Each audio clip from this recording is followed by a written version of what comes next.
Pangkostrat kirim 450 prajurit TNI ke Papua.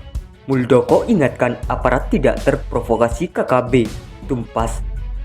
Sebanyak 450 prajurit Batalion Infanteri Yonif Raider 303 setia sampai mati Kostrat dikirim ke medan penugasan di Papua. Pelepasan prajurit itu dipimpin Panglima Komando Cadangan Strategis Angkatan Darat Pangkostrat Letjen Maruli Simanjuntak. Pelepasan ratusan prajurit dari Yonif bermaskot tengkorak menggigit pisau komando ini digelar di Pelabuhan Pelni, Tanjung Priok, Jakarta Utara, Kamis 11 Agustus 2022. Letnan Maruli Simanjuntak dalam arahannya mengingatkan para pasukan pemukul reaksi cepat lintas medan ini dapat menjalankan tugas dengan ikhlas. Laksanakan tugas yang dipercayakan negara kepada prajurit Yonif Raider 303 Kostrat ini dengan ikhlas. Dan jangan lupa dengan tugas pokok di tempat penugasan nanti, kata Maruli dalam keterangan tertulis Kamis. Maruli mengatakan penugasan ini merupakan suatu kehormatan dan kepercayaan yang diberikan oleh negara. Sebab itu, Maruli berharap tugas yang diemban dapat dilaksanakan dengan penuh rasa tanggung jawab.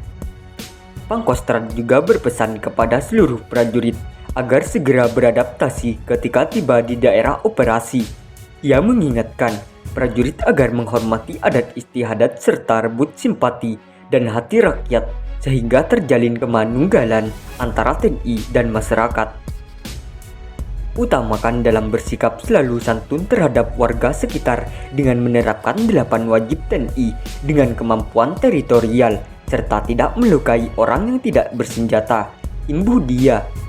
Sebelumnya, Muldoko minta prajurit tak terprovokasi KKB Papua.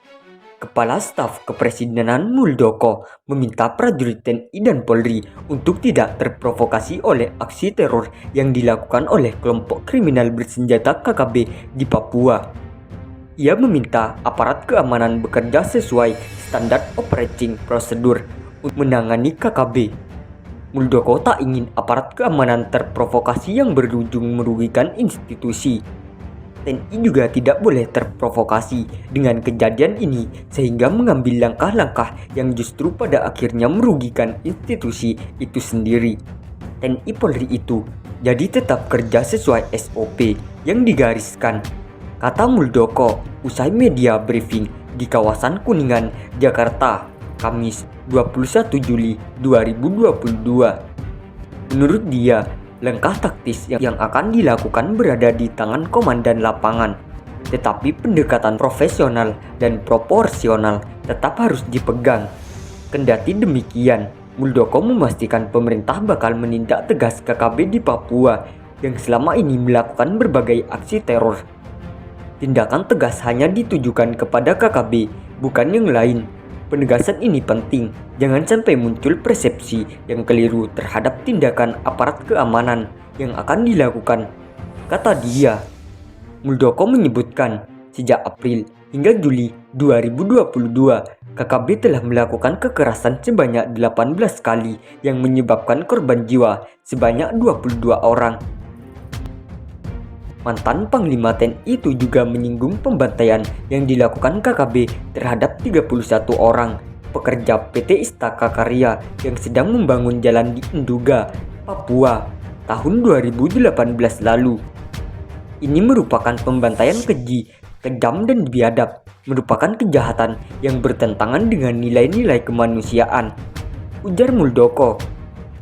Menurut dia, aksi KKB tersebut ironis karena pemerintah saat ini sedang bekerja mempercepat kesejahteraan di Papua. KKB justru melakukan tindakan perilaku kejam terhadap warga yang tidak berdosa dan tindakan destruktif seperti yang disampaikan tadi, bakar gedung, sekolahan, puskesmas, dan seterusnya, kata dia.